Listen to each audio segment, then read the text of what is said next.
Bismillahirrahmanirrahim. Assalamu alaikum wa rahmatullahi wa barakatuh. Balamusizzaako bassebo ne bannyabo yonna gye musinziira okubanga mutulaba nga kwotadde n'okutuwuliriza ku Extra Digest ebeera mugoba nsonga. Amanya n'eddoboozi si mulala wabula Ibra Mukasa, era nga akadde kano tutuuse n'ekitundu kyaffe ekyokubiri eky'omukolo gwa Susan Namakula ng'ayanjula omulungi we Pastor Aloysius Bujingo. Part 1 yaffe mwagirabye nga tukulaga omukolo bwe gwatambudde ekitundu ekyasookedde ddala. Kati wano we tuli tugenze mu kitundu ekyokubiri.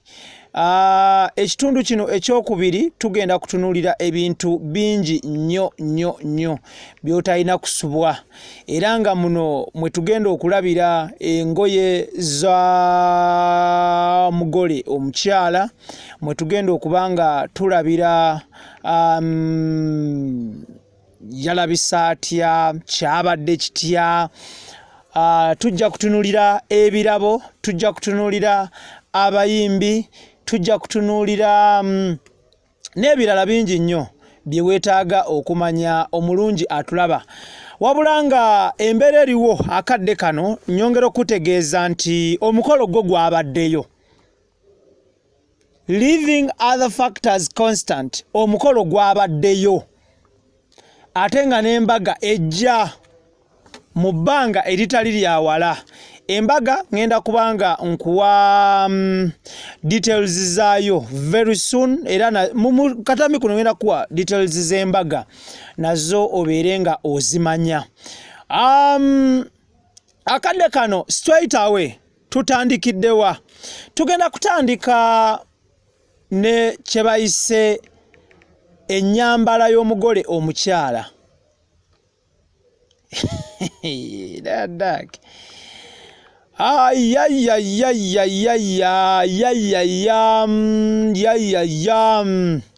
Okay, straight away. Are we good to go? We good to go. Extra Digest mugoba nsonga tutebamu ssente aba Sun Cargo Shipping Company ku Arua Park, ekizimbe ekimanyiddwa nga Fortune Plaza. Aba Sun Cargo bano basabaza emaali from China to Mombasa in only 18 solid days. Era nga nkugamba yonna gy'osinzira okubanga otulaba nti weekwate Sun Cargo Shipping Company. Ate nga bo aba Almeredian Ventures Limited bano bakutwala kuba kyeyo emitala w'amayanja ngamba ebunaayira. Buli kimu ne kitambula malembe, buli kimu kitambula taratibu, era nga bano bakutwala mu nsi emanyiddwa nga Qatar, strictly in Qatar. Tewali walala we bakutwala Qatar. Kati olukutuuse Qatar n'olyoka okuba ekyeyo. Kati ate olwo bw'okuba ekyeyo, ate olwo n'ofuna essente n'okyusa obulamu bwo ne famire yo.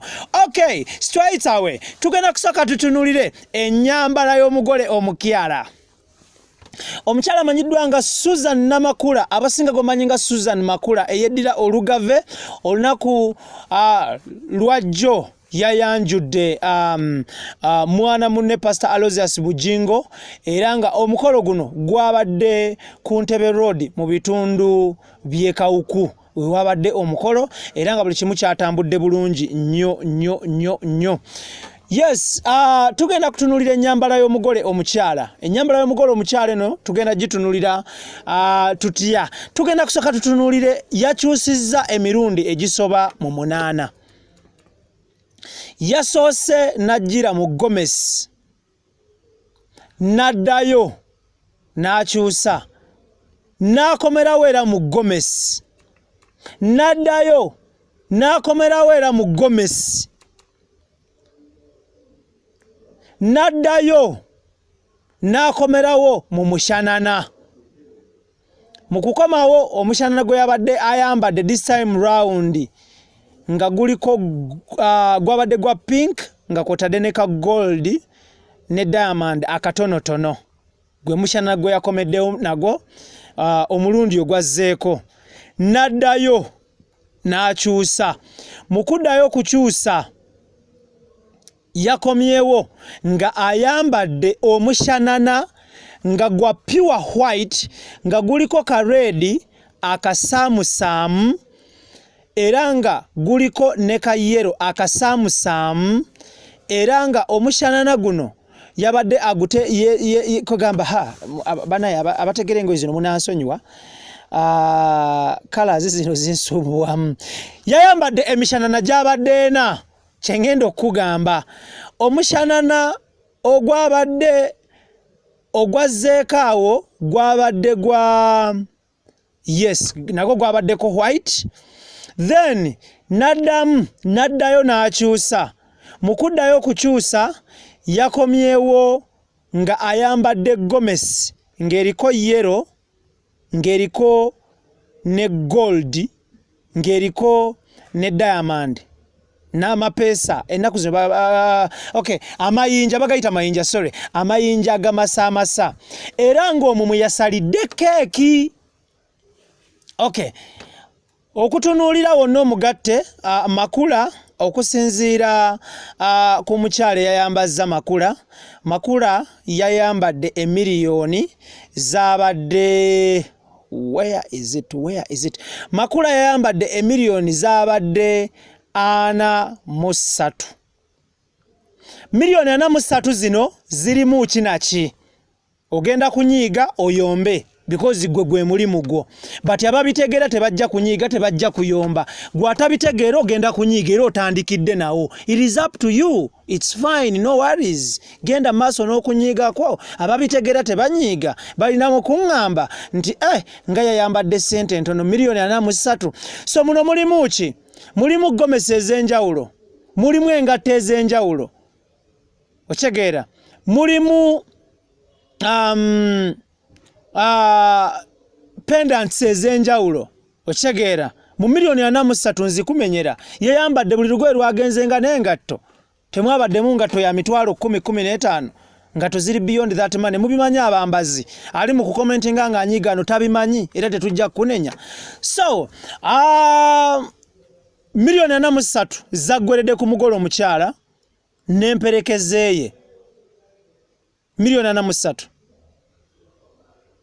tugenze ku mwami omwami sisobola genda ku mwami kati nnyo makeup enviiri ebikomo byonna okutwaliza awamu byatutte miliyoni 43 makeup enviiri ebikomo engoye z'amakula engatto z'amakula n'emperekeze y'amakula oba metron miliyoni 43 zaagudde ngenze ku lugoye oba ku dress code y'omwami omwami Pastor Bujingo yayambadde atya yayambadde nga olugoye luno banaye munansonyi oba atayeno bagiyita batya ayayayayaya okay ne ngenda gya addressinga bwenti ataya gye yayambadde ngenda gya addressinga nti yayambadde culture wear oba official wear y'abannaffe Abanyarwanda bambala nnyo white Abanyarwanda baagala nnyo kala ya white so yayambadde white ne yeesuuliza n'ateekamu essaati munda essaati nga ya white ng'eriko amayinja ga black n'akwata omuggo gwe yakutte gwabadde gwa kala ki nagwo kangu kunnyonnyole wano obeere nga okitegeera so bw'akwata omuggo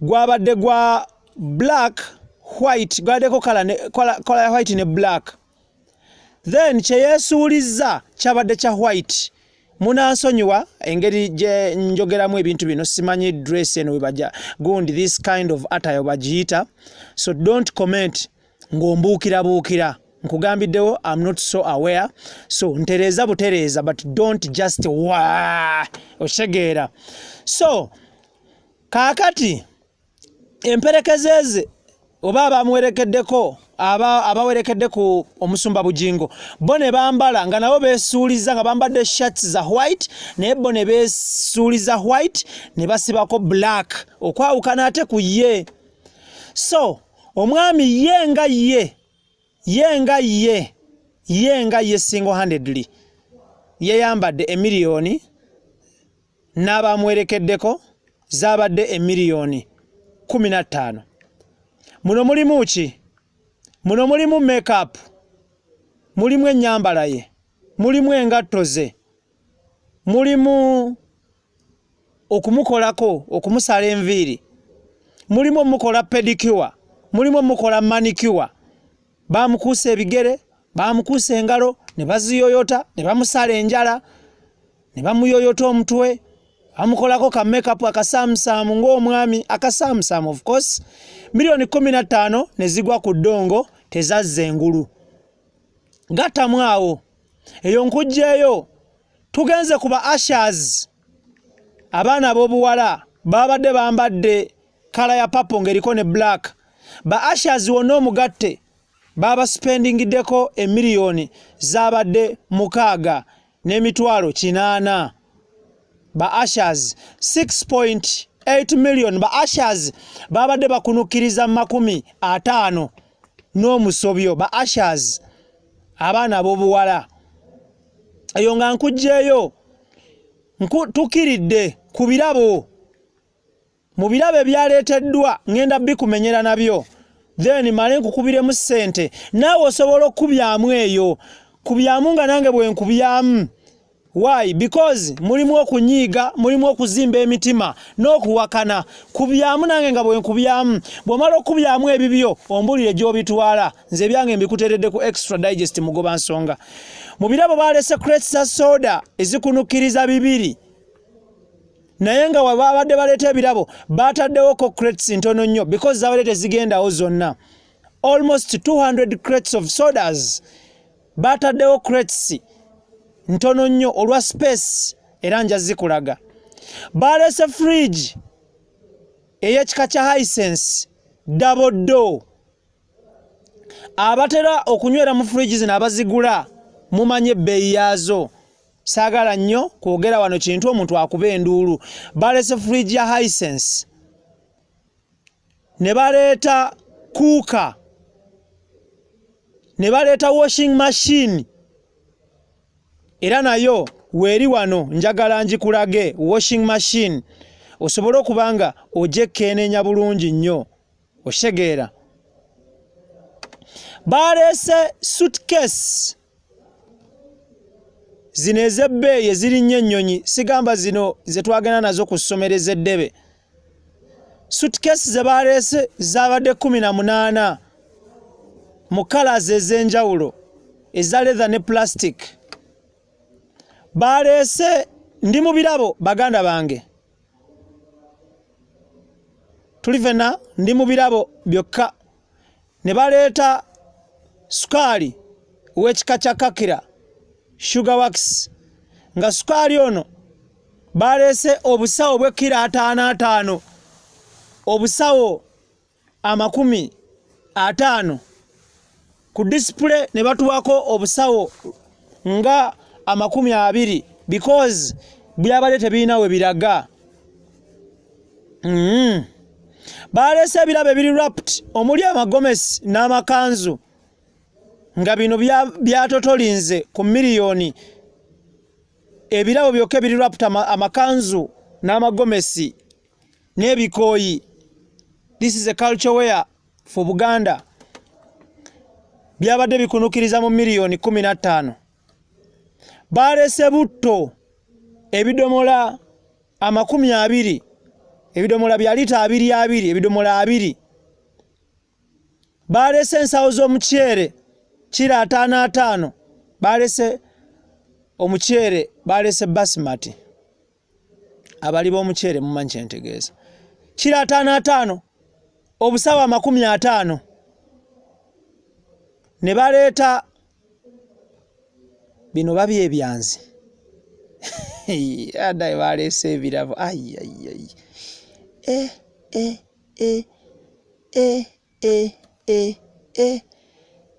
Ebirabo nga baalese bingi. Ne bino babirese nabadde sibirabye. Okay.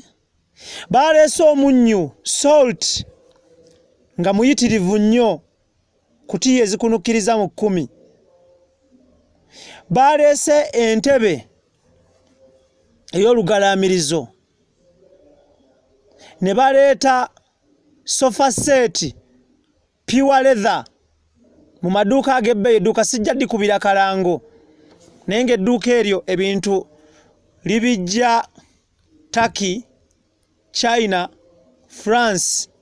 Edduuka eryo lireeta fanicho wakabi bano tebaguze mu dduuka eryo naye nga balayazinze n'edduuka eribabula gye libijja ne babishippinga ne babyereetera ebirabo era byatuuse bulungi nnyo. Baleese entebe ya sofa set nga ya bbeeyi milioni 18.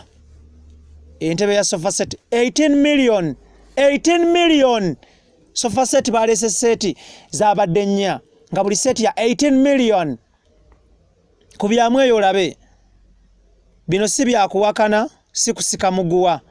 Osobola okuwakana osobola okukkiriza osobola okomparinga eyo notes ne tukikulekera ffe ne tukola ogwaffe eyo nga nkugjeeyo zo sofa set ba displayinzeewo kemu esatu n'essigala eri eyo nga nkugjeeyo mu birabo njagala tukkirire ebirabo byo byabadde bingi nnyo. Kabbo ka muwala ye yayitiridde simulabanga ebirabo kubyamu awo olabe sente ziri mmeka zikulekedde eyo nga tukkiridde tuvuddeyo. Njaga kutwalako mu photo moment oba photoshoot.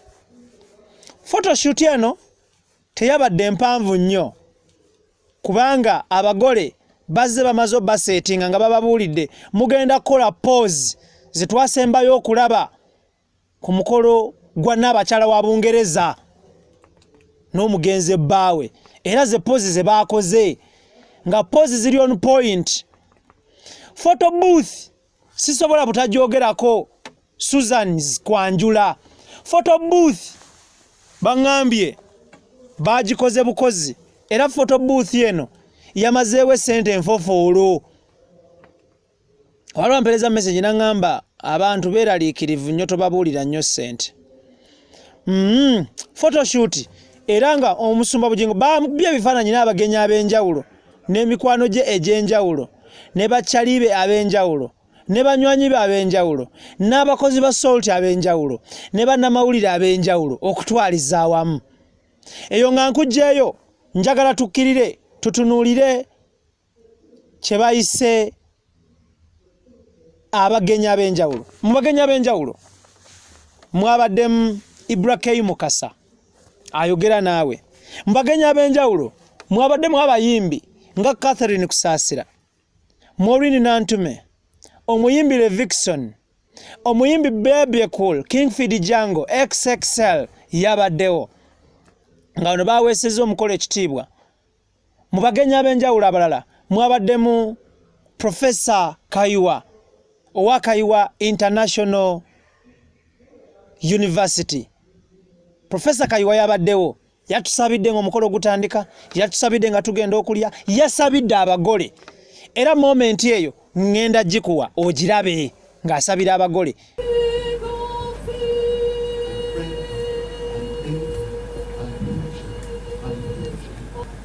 Abakuba Mukama niwakozire ekintu kinu kandi nyebaza ninsaba Mukama nanga abaana bange bano izala lyawe bagenda kuzaala babe barongo babiri kato. Amen. Abakuba nanyo ndi nyina abarongo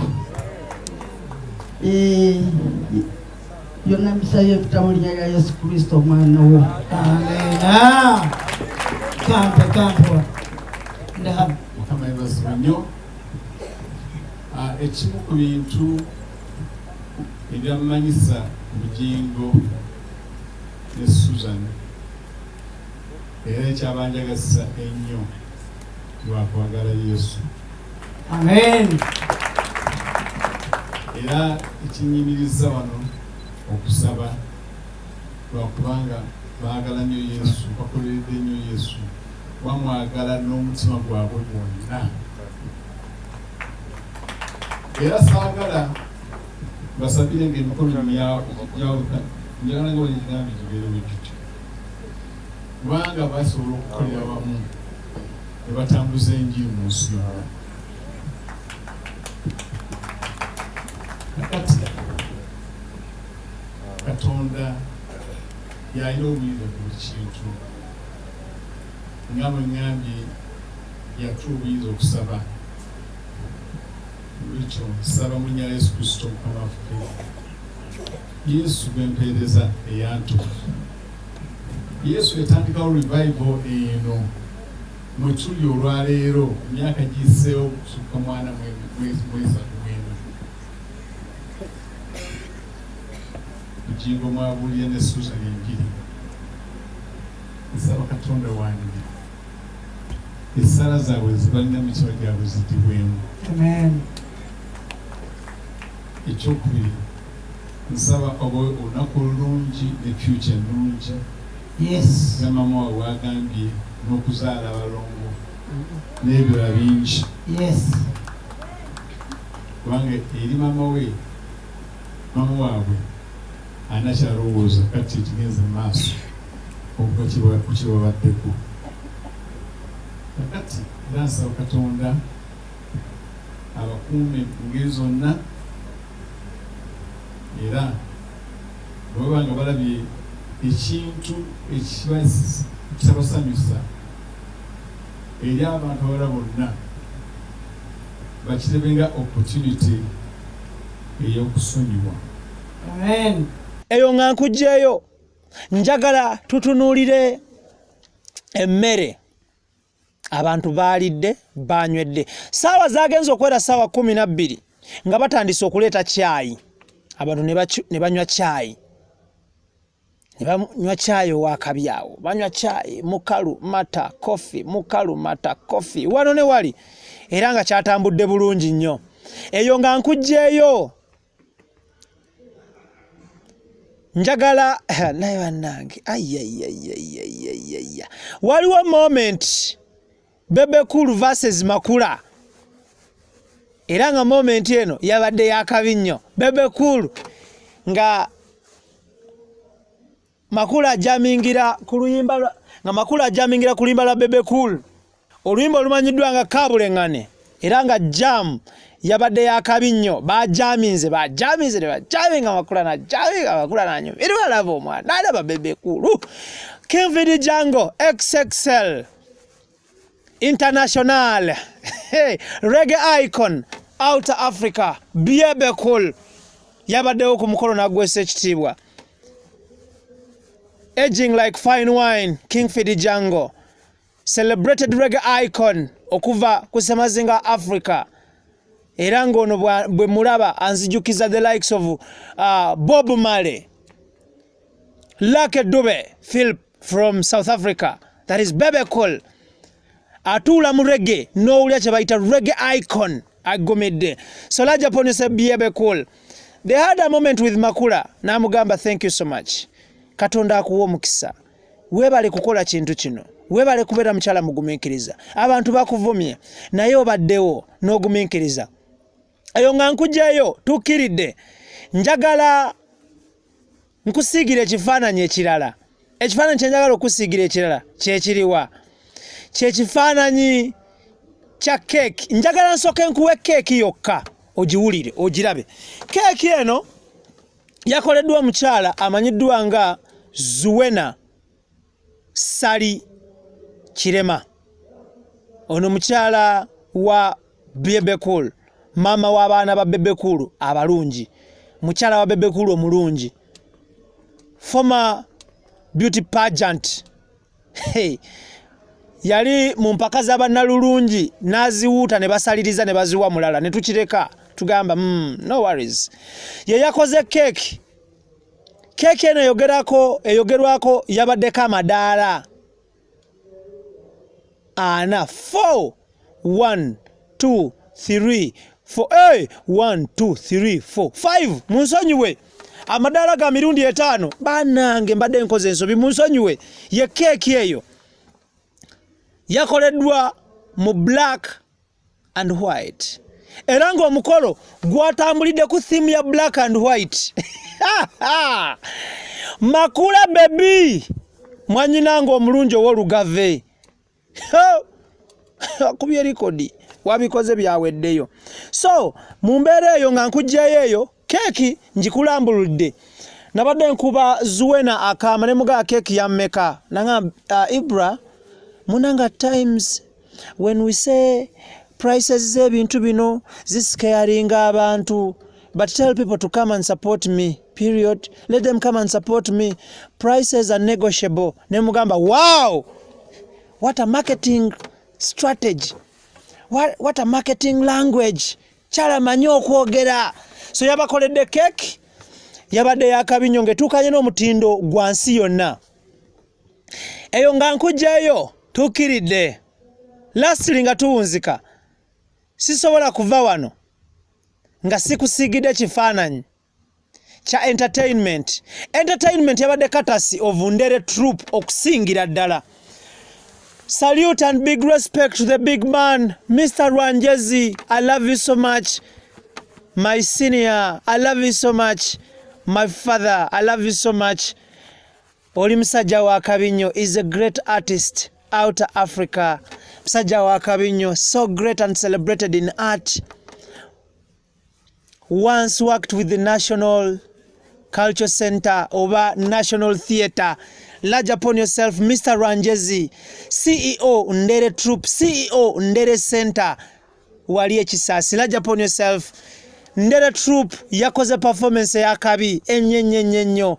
Atamanyi Ndere Troop bali basale nnyo mu kusanyusa n'abakyala wa Bungereza nga amawanga agali mu matwale ga Bungereza oba gayite chogum oba chogam oba chugum oyinza okukiyita chogam oba chogum oba kyonna kyoyagala. Commonwealth heads of state bwe baali wano mu mwaka gwa 2007 Ndere Troop yasanyusa abantu era nga kyali kyakabi. Eyo nga nkujjeeyo tukiridde njagala lastly nkusigira ekifaananyi. Tetusobola kuva ku mukolo nga tetwogedde kusala keeki. Mwannyina makulu omulungi ow'olugave yabadde waawo ne bamuyita abajje basale keeki era ne basala keeki y'embeera eyo gy'olaba buli kimu kyatambudde bulungi nnyo ni adayi makula wanyumye. But you're naturally beautiful. You look beautiful. Okay.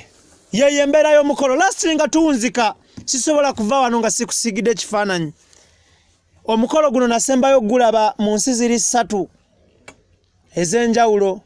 Nasembayo gulaba e Dubai, waliwo omulangire yali awase Dubai eyo. Omukolo gwali gwa bbeeyi bwe guti. Mu Africa nagulaba Zambia, waliwo omwami asima gold e Zambia eyo mugagga nnyo.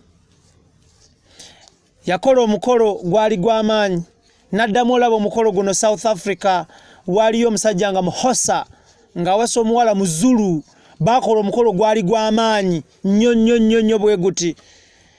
Wano mu Uganda nawo wabaddewo emikolo nga gy'amaanyi naye guno gwate gwasukulumye ku mikolo emirala. Ibrahim Mukasa gemanya gange. Roughly omukolo ku byamulabe gwatutte sente mmeka. Abagenyi twalidde twanywedde twabadde tunyumye. Nze ayogera naawe akugamba olwaleero luno nayambaziddwa abakushona designs. Basangibwa Namirembe Road awo banyambaze kanzu olw'ekitiibwa kya Ssaabasajja Kabaka Magulu Nnyondo okurepresentinga ku ground wali kurepresentinga Buganda, the biggest kingdom in the whole world. Nayambadde kanzu nenteekako ekkooti.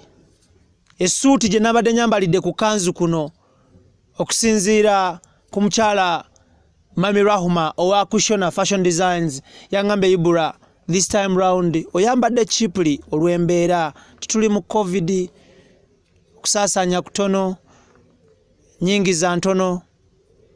Nangamba essuuti gye tukuwadde eno ekostinga $1,380,000. Ekanzu y'omumanye ebbeeyi yaayo ey'ekanzu. Nakubye engatto teyabadde ya bbeeyi nnyo okuva mu kushona, yadde ya $86,000. Ku byamu awo olabe sente ze nayambadde. Nayambadde vesti munda teyabadde ya bbeeyi, yamazeewo $60,000. mu 7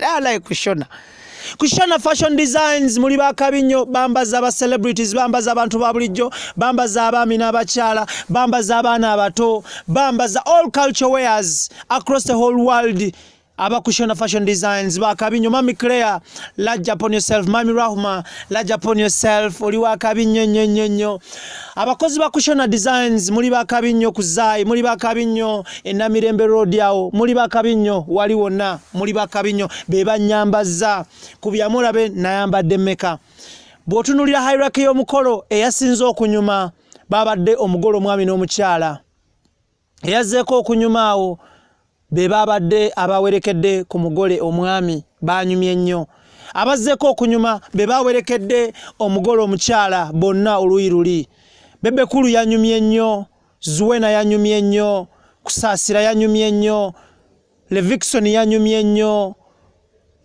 Maureen Nantume yanyumye nnyo naye okutwaliza mba media celebrities oba media personalities Ibrahim Mukasa ne Kasuku twagudde draw mu kunyuma Kasuku yayambaziddwa kushona n'ennyambizibwa kushona okukakana nga tugudde draw obubonero 10 ku 10 abazzeko okunyuma awo be bagenya abayita ab'enjawulo bonna banyumye eyabadde omusiifu ku mbaga saamulabye tekibanga obagamba ku mbaga tekubula musiifu ku luno yabuzeeko Ibrahim Mukasa gemanya gange mbagaliza birungi byerere nkomawo n'ekitundu ekyokusatu ekyomukolo ekitundu ekyokubiri wano ekikomye naye nga nkugamba mu bbanga etali yawala embaga gyeri era ng'embaga eno mu bbanga lya mwezi gumu bagenda kubanga bagattibwa ekyo kyawedde dda tewali kuwannaanya era nga bagenda kugattibwa mu bufumbo obutukuvu benaanika empeta buli kimu kitambule bulungi mubeere bulungi mweraba see you next time love you all